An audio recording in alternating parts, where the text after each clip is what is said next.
आज आपण बनवतोय घरच्या ताकाची कढी. त्याच्यासाठी लागणारं साहित्य: आलं, मिरची, लसूणाचा ठेचा केलाय. 2 चमचे बेसन पीठ आपण ताकामध्ये मिक्स केलेलं आहे.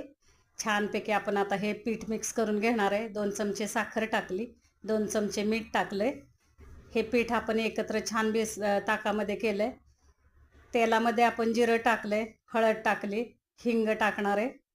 कढीपत्ता, आलं, मिरची, लसणाचा ठेचा टाकलाय, लाल मिरच्या 2 टाकल्यात, कढीपत्ता टाकलाय, मेथी दाणे टाकलेत. छानपैकी आपण ही फोडणी खमंग परतून घेणार आहे. त्याच्यामध्ये आता आपण ताक टाकतोय.